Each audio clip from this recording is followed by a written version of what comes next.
राधे राधे दोस्तों। आज मैं आप लोगों के सामने बहुत ही सुंदर सा जानकारी लेकर उपस्थित हुई हूँ।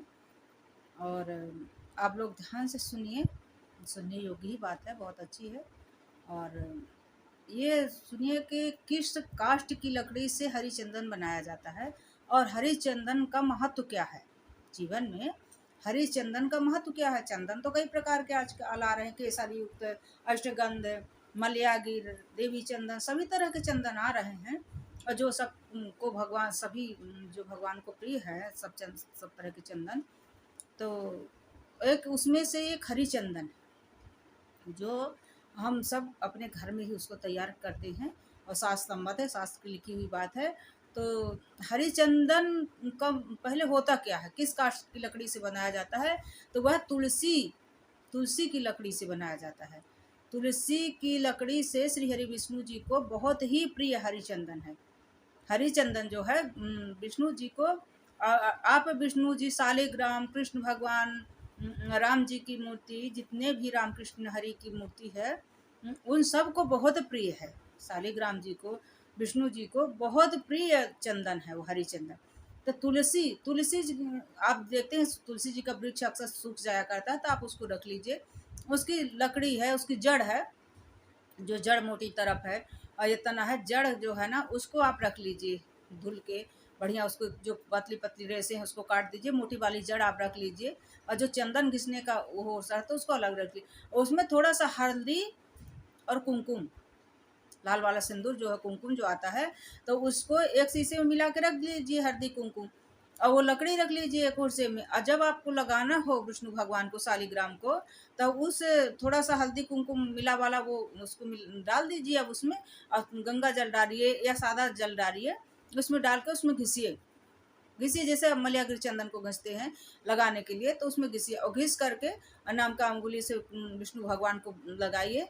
और जो भी आपके घर में है, विष्णु भगवान की प्रतिमा है और या विग्रह है, फोटो है, उसमें आप लगाइए। राम जी के लगाइए, कृष्ण भगवान को, लड्डू गोपाल तो होंगे ही, शालिग्राम हो गए ही, तो शालिग्राम को लगाइए। अब वही जो चंदन बचा हुआ है लगाने के बाद आप अपने माथे पे लगा सकती हैं। तो शास्त्र में सुहागन महिलाओं के लिए, सुहागन औरतों के लिए कोई भी चंदन सिंदूर छोड़ के, जो माता जी को लगता है, गणेश जी को लगता है, तो सिंदूर बस छोड़ के कोई भी चंदन माथे में सुहागन स्त्री नहीं लगा सकती है, चाहे कितना भी भगवान को लगा हुआ क्यों ना हो। सिर्फ जो है ना हरी चंदन लगाने के लिए उसमें शास्त्र में बहुत ही शुभ माना गया है। उससे कहते हैं कि कभी भी पति से बिछोह नहीं होता है और प्रेम बढ़ता है पति पत्नी के बीच में।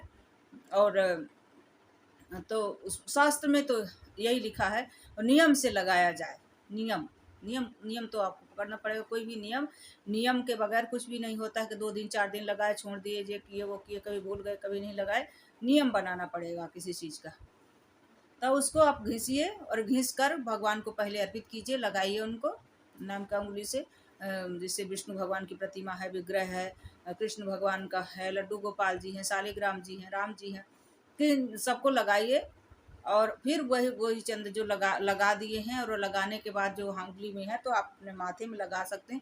इसके लिए आपको विशेष छूट दी गई है। वही चंदन, एक हरी चंदन ही सुहागन स्त्री अपने माथे पर लगा सकती है, इतना उसको छूट दिया गया। और जो है ना, एक इसमें तुलसी जी का बहुत महत्व है। तुलसी जी की जो लकड़ियां सूख जाती हैं तो पतली पतली आप छोटी छोटी तोड़ लीजिए और उसमें आप रुई लीजिए। और रुई को जो है ना, रुई के अंदर उस लकड़ी को फंसा के और ऐसे बट करके उसको बत्ती बना के रख लीजिए। और कार्तिक मास में, कार्तिक के महीने में, आप हमेशा कर सकते हैं तो हमेशा कीजिए।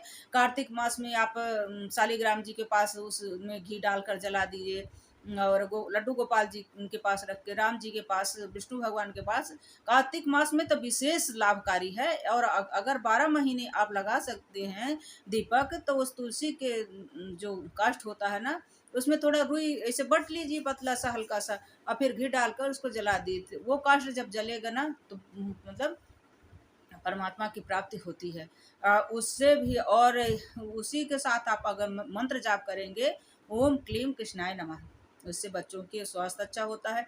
और कहते हैं कि ओम क्लीम कृष्णाय नमः आधा का पूरी ली जो है बड़ी ली, और मी यम जो है माँ कहते हैं ना, माँ तक। ओम क्लीम कृष्णाय नमः, ओम क्लीम कृष्णाय नमः, ओम क्लीम, इसको आप जाप कीजिए।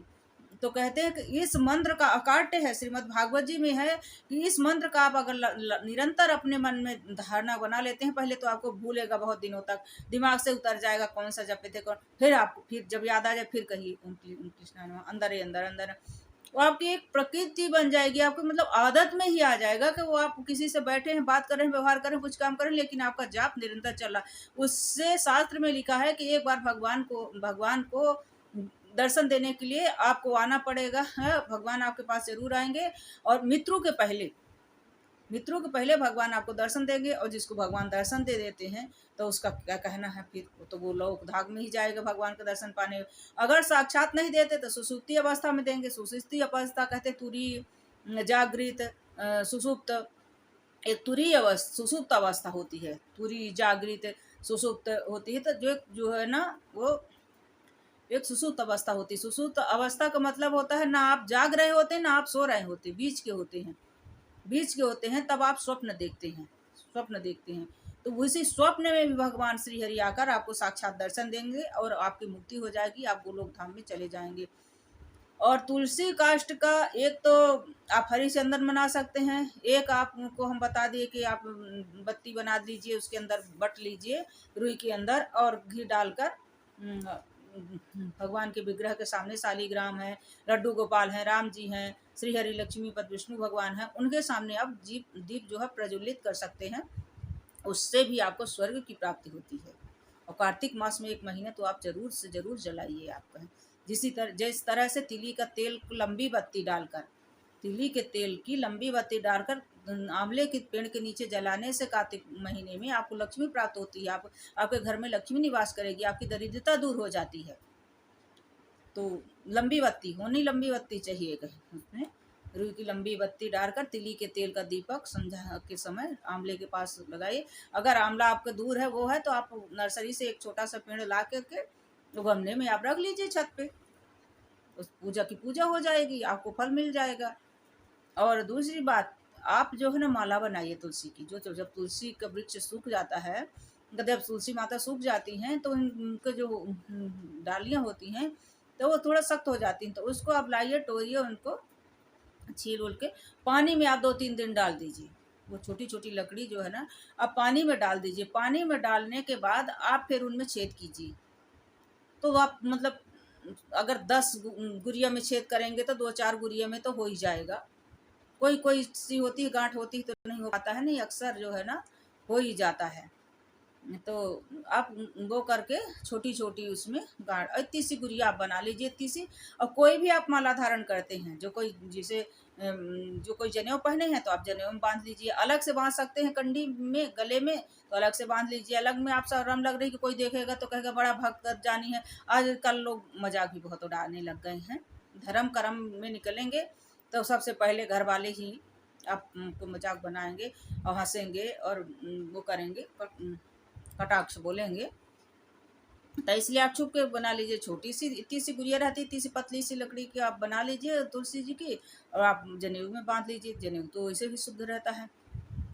अब वो जनेऊ तो उतरेगा, लेकिन वो उसको आपको फिर निकालना पड़ेगा। जैसे आप सूतक पातक पड़ जाता है, जनेऊ आप बदलते हैं तो उस तुलसी कभी अपवित्र नहीं होती। जब तुलसी बंधी रहेगी, कभी आप जनेऊ भूल भी गए बदलना तो भी आपका जनेऊ पवित्र रहता है। और जनेऊ आप बदल दीजिए, कोई दिक्कत नहीं। उस लकड़ी को वो जो आप बांधे हैं ना पीले उले धागे से, उसमें अपने जनेऊ में, और मतलब अब क्या बताएं, आप माला वाला पहनते हैं, कुछ करते हैं, या हाथ में आप जैसे रक्षा सूत बांधते हैं तो उसमें आप वही गुड़िया फंसा के बांध लीजिए। तो कहीं पर आपके अंग में होना चाहिए, गले में हो। अब देखिए, अब जैसे सोने ही पहने हैं, अब देखिए इतनी छोटी सी हमारे गले में बंधी हुई है। अब जी तुलसी जी की तो इसमें भी बंधी हुई है। इसमें तो हमने 2-2 बड़े बड़े बांध रखे हैं डाल करके। और भी हम एक जितने छोटे बड़े माला हमने बनाए हैं, जितने भी हैं मेरे पास।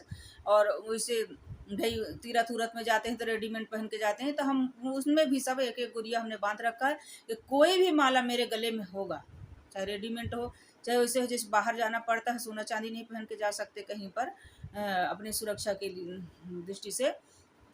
तो वहाँ कोई भी माला तो डालेंगे गले में तो वो अपने पास रहेगा। मान लो जल्दी जल्दी में अपन भूल भूल गए उस समय आप नहीं बांध पा रहे हैं तो आप हमेशा बांध के रखिए, तो डालेंगे तो वो अपने गले में रहेगा। कहते को मतलब जब तक वो तुलसी काष्ठ आपके शरीर में रहेगा तो यमराज के दूत जो है ना आपको टच नहीं कर सकते, आप ही को नहीं कर सकते। लेकिन इसका मतलब ये नहीं कि पाप कीजिए और तुलसी की माला पहन लीजिए और भगवान हम सड़क चले जाएंगे और हम यमदूत नहीं छुएंगे। इसके लिए भी भगवान उपाय सोच लेते हैं, ये समझ लीजिए।